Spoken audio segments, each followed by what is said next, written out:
Suara di kepala ini yang berkata, "Aku, siapa sebenarnya dia?" Ketika kau berkata, "Aku lapar, aku sedih, aku bahagia." Siapa gerangan aku yang mengklaim semua ini? Apakah dia jasadmu, atau pikiranmu, ataukah perasaanmu? Dalam kitab suci, Allah berfirman, "Maka ketahuilah bahwa sesungguhnya tidak ada ilah yang berhak disembah melainkan Allah." Surat Muhammad ayat 19. Perintahnya jelas, fa'lam, yang berarti ketahuilah.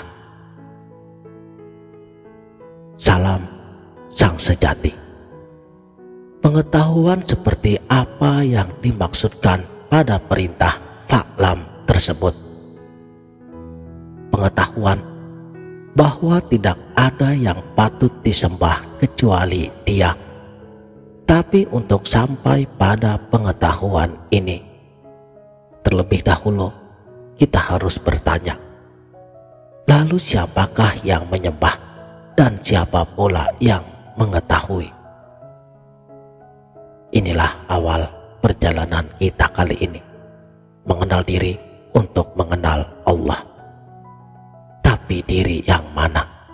Diri yang seperti apa? Inilah pertanyaan pusat yang akan kita kupas.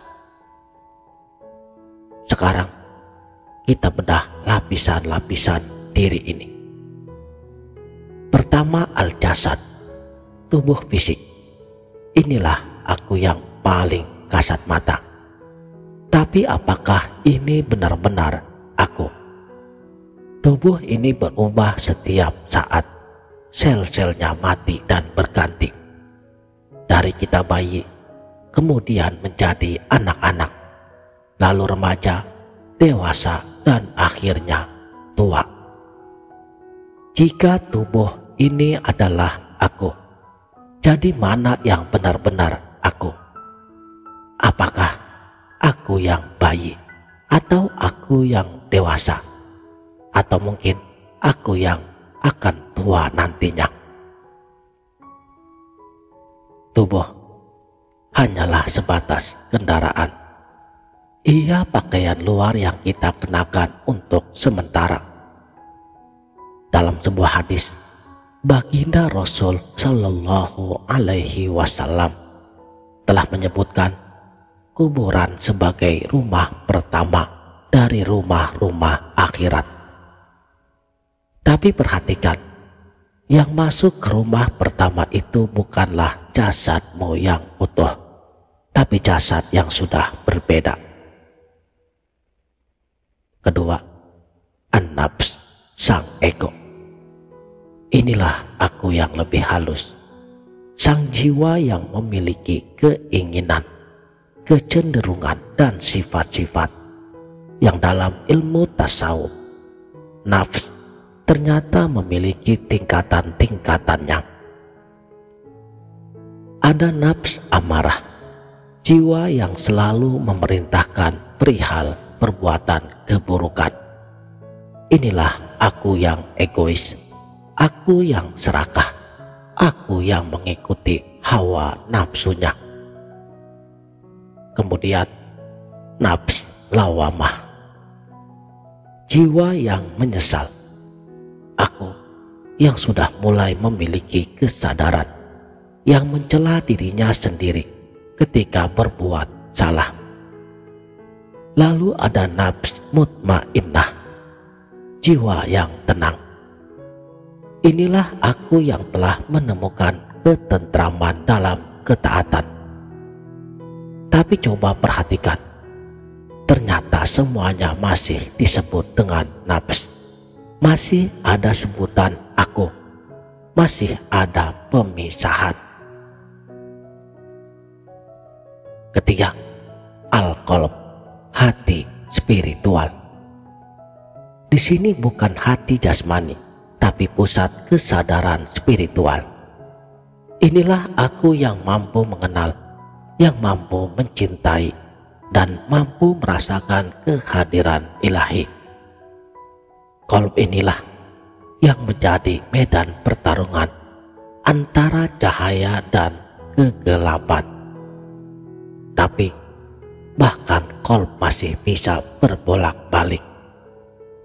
Baginda Rasul telah mengingatkan, sesungguhnya di dalam tubuh manusia terdapat segumpal daging. Jika ia baik, maka baik pula seluruh tubuhnya. Jika ia rusak, maka rusak pula seluruh tubuhnya. Dan ketahuilah, itu adalah hati.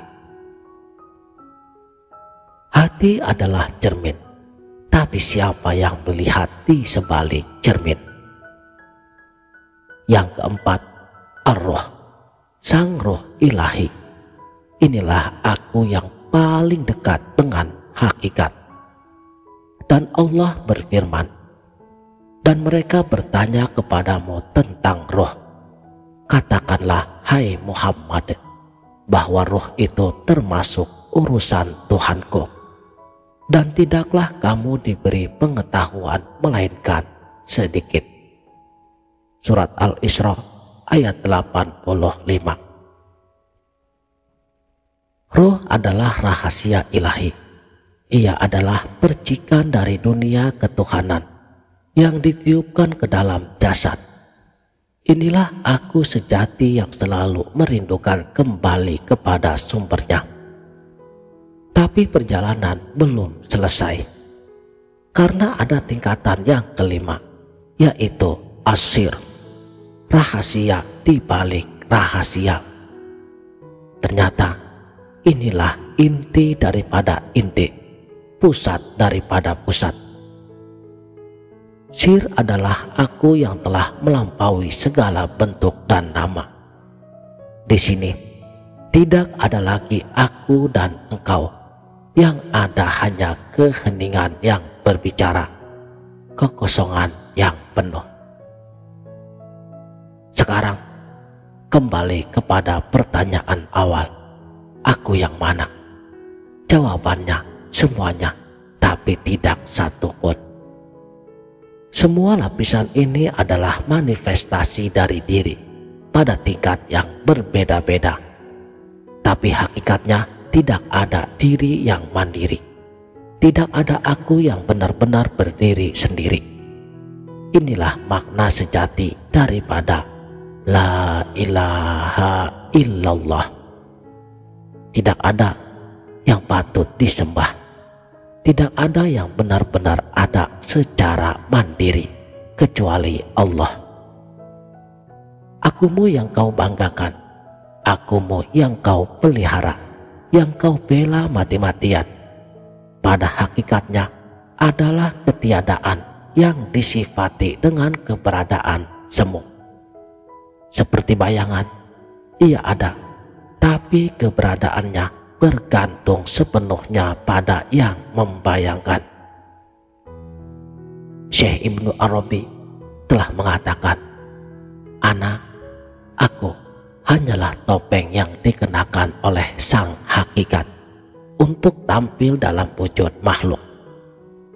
Ketika kau berkata aku, sebenarnya yang berkata adalah dia melalui mulutmu. Ketika kau mendengar aku, sebenarnya yang mendengar adalah dia melalui telingamu. Ketika kau merasa ada, sebenarnya yang merasa ada adalah dia melalui kesadaranmu. Jadi aku yang mana yang kau cari selama ini?